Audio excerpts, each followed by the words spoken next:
Chandu, the magician.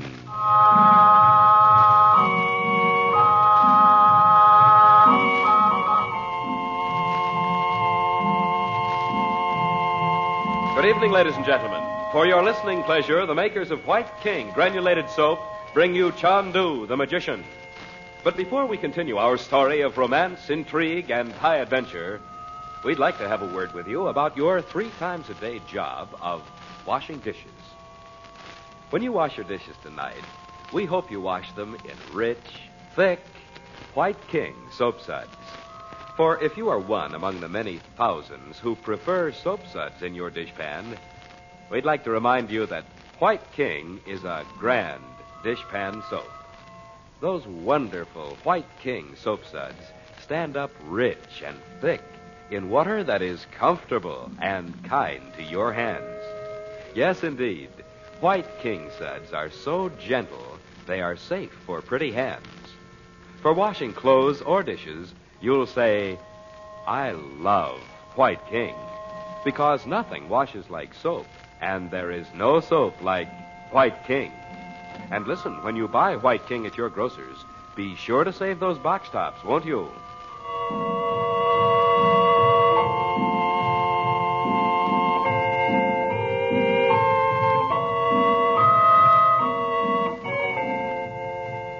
Because of an occult message from the yogi in India, Frank Chandler and the Regents have returned to Cairo from Malta to continue their search for Robert Regent. In a cafe in Cairo's native quarter, a singer overhears their mention of Robert Regent and cries out that Regent's spirit walks the streets of Cairo in the guise of a man. She insists Regent is dead. Chandler finds out that she has seen a photograph of Regent in the home of the sinister Roxor and realizes that Roxor is in reality Max Boden, the scientist whom Robert Regent knew was scheming to dominate the world.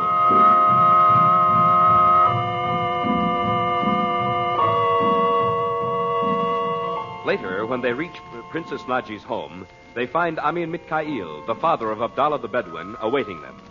He gives Chandler a letter handed to him secretly in the street by an Arab. It is from Robert Regent himself. Chandu, the magician. He couldn't be here in Cairo. Roxor could have brought him in a plane, Mother. I don't believe it.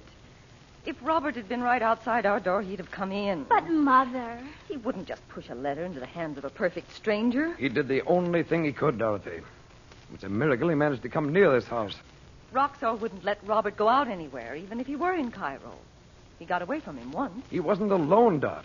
Amin Mikhail said there was another man with him. I'm sorry, Amin Mikhail. You're very discourteous to a guest. When a man of your house is in the hands of your enemy, you are wise to think of nothing else. You did say there were 2 men in the street. Both were in Egyptian dress.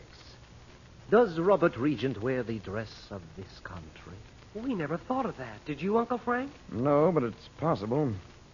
Roxor would find it much easier to buy Egyptian clothes without making shopkeepers curious. Frank, all this is like a dream. Do you mean you seriously believe Robert walked right past this door 10 minutes ago? Dot, do you think it's easier to believe bad news than good? Don't you believe we'll find Robert sometime? Well, yes. But Roxor's always kept him shut up. Why should he suddenly... Roxor doesn't know Uncle Frank's here, Mother. No, and I hate to remind you of this, Dot, but Robert says here in the letter he was brought to Cairo for his health. Roxor must realize Robert has to get outdoors once in a while. Heaven knows he needs it. Oh, I wish there was something I could do. And I, Chandu, if I may help the friend of my son, I am at thy command. Thank you, Amin Mikhail. I have known this man who now calls himself Roxor. You did? Once I would have fought beside him. How about that? It was in Europe, many years ago. For Pete's sake, how old is Roxor? How old was he when Daddy first knew him, Mother? Oh, I don't know, dear. I never thought of it. Well, Roxor thinks he's found the secret of eternal youth, Dot. Don't you remember? He told me he discovered how to create life. Nonsense. Nothing is impossible, sister of Chandu. I myself have seen a man. Amin Mikhail. Who was he? You have heard of him, Chandu? Perhaps. Tell them, won't you? He was a sheikh. of a tribe not far from my own. His name was Nizar. He took to himself but one wife, for he loved her with a love surpassing all others. Oh. Tales of her beauty spread from oasis to oasis over the desert, though the men of Islam do not speak of their women, as you know. I never could see why not. Bob. But it happened that she fell ill, and Nizar's mind could hold no thought but what he could do for her. From the ends of the earth he brought herbs and ointment to heal her. From Spain, from Iran, he commanded them. When the men of his tribe went out to battle, he remained at home, earning their scorn. The poor thing. But then she died. And from that time, Nizar moved not from the tent where she had left him. And he knew not those who served him, nor any man again. What? Not ever? No, Shab. And ever after that, he remained as he had been when she died. Young, black of hair and beard, piercing of eye. Such a man as many a woman would love, and men envy. Can you beat that? I have seen him myself, though this began beyond the memory of my father's father. What finally happened to him? I mean, Mikhail. I know not, sister of Chandu. I tell thee this story only to show that such things are not impossible, as I have said. Nothing is impossible, Dot. I know. Well, it sounds pretty funny, though. You'll have to admit that. Gosh, I'd like to know what happened to him myself. Gee, that desert stuff is solid. If Chandu pleases, I will take the young Effendi into the desert for a time. Jeepers. There he will see desert men for himself. My tents will be honored. Oh, what do you say, Uncle Frank? Mom, is it okay? We are honored. Mikhail. I would be happy to see my sister's son learn the ways of the desert. And if it might be, I would be glad. As Allah wills. Wilt thou see the jewels now, Chandu? If Mikhail pleases. Here is the key. It was forged by him who made the jewel case 6 centuries ago across the Mediterranean Sea. Take it, Betty. Is it really mine? It is so. And I am to say that with the jewels is given thee the deathless love of Abdallah, my son. Oh, Amin, Mikhail. I'm so sorry for you. I guess I didn't realize when Abdallah... Oh, Uncle Frank, you open it. Do not weep for me, Betty Lou, nor for Abdallah. He himself chose to look into the eyes of death, that he might love thee always in paradise. You sound just like Abdallah. Here, dear. I've unlocked it. Open it, darling. Mother! Aren't they gorgeous? How about that? Talk about Captain Kidd. Are those rubies and things real? Bob, for heaven's sake. Oh, gosh, I didn't mean... Well, hey, Bets, take some of them out and let's see them, huh? May I honestly do anything I like with them? Are they really all mine? It is so, Betty Lou. Oh. Then, here, Mother. This string of pearls is for you. Aren't they wonderful? Put them on right now, darling. Oh, but Betty, Please. dear. And, Amin, Mikhail, I wish you'd pick out whatever you think she'd like to take back to Abdallah's mother. Will you? It is not hard to see why Abdallah loved thee, whom he called Little White Rose. Oh, thank you. I will take this golden chain, and I say to thee that she will wear it always, in memory of thy golden heart. I wish I could give it to her myself. Please tell her how sorry I am about Abdallah. Bismillah, it was written. Now, Chandu, how may I help thee? Well, I would like to find a man I could trust to take Abdallah's place. But you say Roxo knows you. It was many years ago when I was beardless. I have not the secret of eternal youth. He would not know my face today. Good. Roxo may not be here anyway. He'd have gone back to Europe weeks ago if he hadn't had to bring Robert here from Algiers. Mikhail, how long will you be in Cairo? I am at the command of Chandu, as I have said. Where are you staying? In the street of the thieves, there is a sarai where men of the desert stay in Cairo. The street of the thieves. That's what that girl said in the cafe. Yes, it's... What is it, Abu? Chandu, there is a messenger. Oh, bring him in, Abu. It is not a man, Sept. What, a girl alone at this time of night?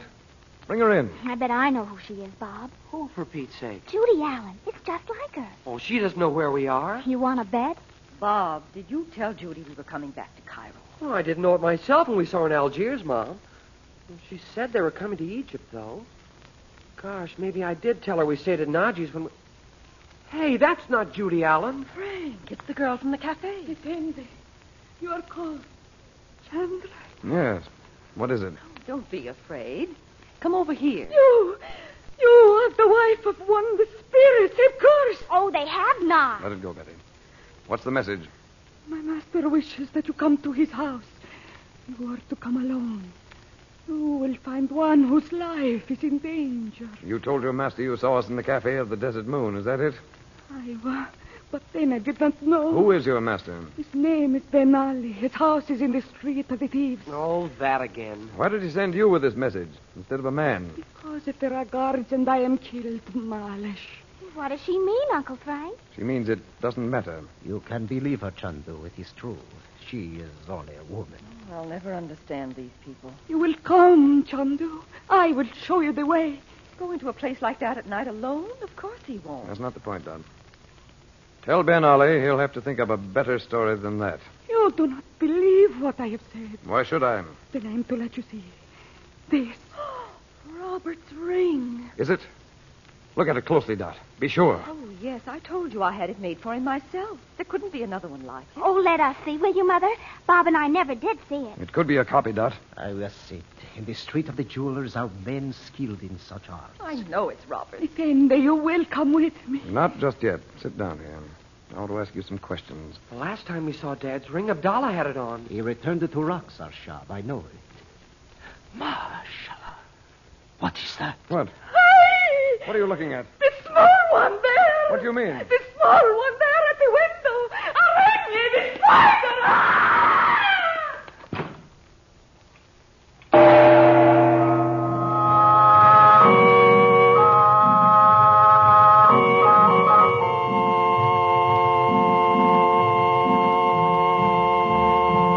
Now, before we say goodnight for Chandu the magician, may we take just a moment for another word about White King granulated soap.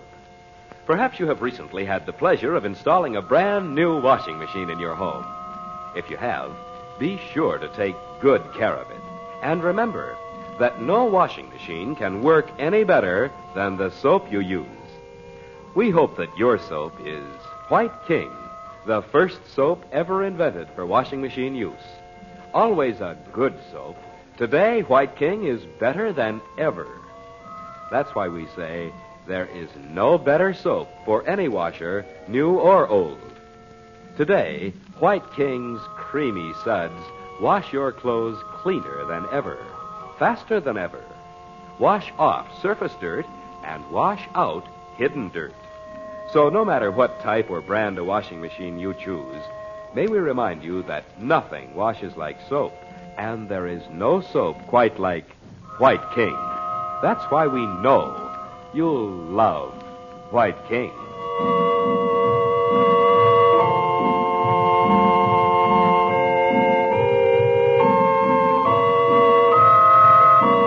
Chandu the Magician is based on the original radio drama created by Harry A. Earnshaw and is written by Vera Oldham. The makers of White King invite you to listen tomorrow at this time when the story resumes. Chandu the Magician. This is the Mutual Don Lee Broadcasting System.